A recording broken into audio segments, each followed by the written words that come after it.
Combinations and permutations today. Now, this is interesting. We get to use a couple of new buttons on our calculator. This is where this topic starts to get pretty tricky and you can get a bit confused about what's going on.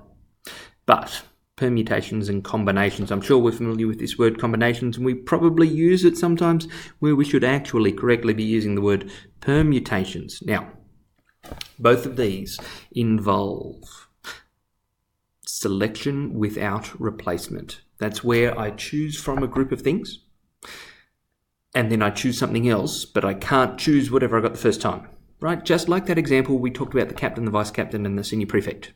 Okay, that is a selection without replacement. Selection without replacement. So that's either a permutation or a combination. Now, which one of those is it? Well, if the place is important, if the order in which we choose them, the place that it falls into, if the place is important, it's a permutation. All those P's. Place important permutation. If the place is not important, right, if you couldn't care less about the order, then it's a combination. Can't care less. Combinations. Place is important. Permutations. Now, here are some examples, right? If I have 5 girls in a tennis team, how many ways can they choose the captain and vice captain? Right? It is selection without replacement because whoever is the captain cannot also be the vice captain. Now, it's not just a matter of choosing 2 people, but I have to choose them in the right order because captain and vice captain are different jobs. However, if, problem 1b over here, if I want to choose 2 people from that team to play each other, well, if Mary plays Joan or Joan plays Mary, it's the same game. So the place is not important. So that makes it a combination. Place is important, right? Captain, vice captain, permutation, right? Just 2 of them playing each other. The place is not important. That makes it a combination, right? Here's all of the possibilities for our permutations, right? Notice that I have here, for example, AE. That's like A is the captain, E is the vice captain, versus EA, right? E is the captain, A is the vice captain. They are different permutations, but they would be the same combination, right? If A and E were playing a game, this game is the same as that game. So that's why this table over here looks a bit different, right? I've crossed out all of the duplicates, right? And I'm left with only 10 combinations. Now, there is a formula for working these out, but we're going to use these buttons on our calculator, the NPR and the NCR, P for permutation, C for combination. Right. The way that we type that in is the number of things that we're choosing from, followed by that button, followed by the number of things we're going to choose. So this is going to be 5P2. Will give us an answer of 20. Right? Try that in your calculator. 5C2, right? Choose 2 from 5.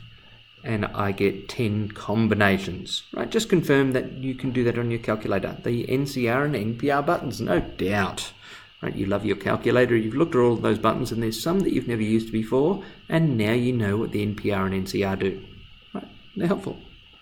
So, we're back to this example, because I've typed it in wrong. How many ways can 5 people be arranged in a line? Well, we could look at this using the multiplication principle.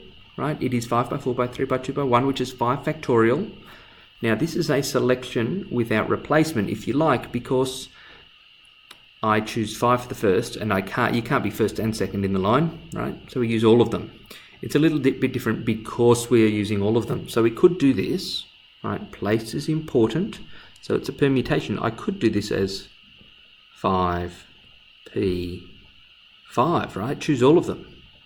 And I get 5 factorial, which is 120. Right? What about combinations? It would just be 1, okay, because it's all of them. Right? There's all 5 people in the line, right? So you can confirm that 5P5 is 120. 5C5 is just 1. Oh, excuse me. Now, I've got a cough. Got to press pause, but I'm just too lazy. Now, game of lotto. 6 from 40. When you play lotto, you do not have to get the numbers in the right order. You've just got to get the numbers. So that is a combination.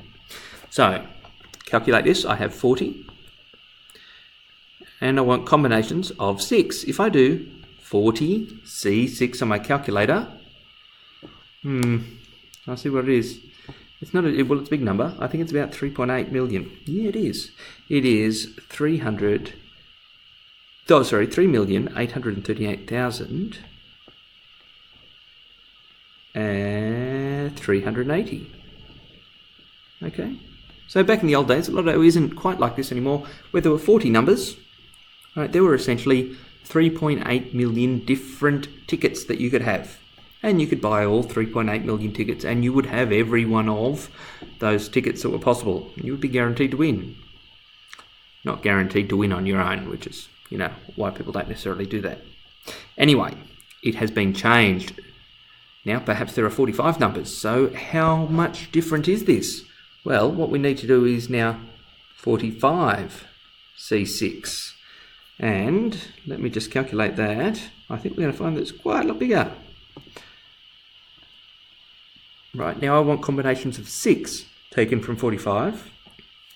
And I get an answer of 8,145,060. So you are somewhat less likely to win Lotto now with a single ticket than you were before. Right, so it's roughly twice as hard with those extra 5 numbers. Now, one more question to do here before we finish with combinations and permutations for today's video. In a game of poker, you are given 5 cards, or I'm going to say you get 5 cards. How many different hands are there? Well, is the order that you get those cards important? No, it's not. Right. Not much of a rhetorical question, really. Is the order important? No, it's not. Whether you get an ace and a king and an ace, you can rearrange them in your hand any way you like, those cards. So we are combinations again. There are 52 cards in a deck. So from 52, I want combinations of 5. Right, calculate that for me now. From 52, I want combinations. Sorry, my calculator is off to the side here. I'm trying to do it at the same time. 52, I want combinations of 5. How many hands are there? My calculator is killing me. Okay, calculate. Combinations. 52, 5. Calculate. Here we go. We have 598,960. It's a really important number if you want to calculate how likely it is that we are dealt a particular hand in poker.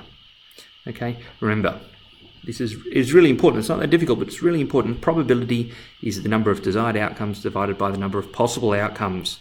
We're talking about poker. This here, 2,598,960, is the number of possible outcomes. All good? Rightio, that's it for this video. Make sure you jot down some questions, and I'll see you in class for some practice. Good work.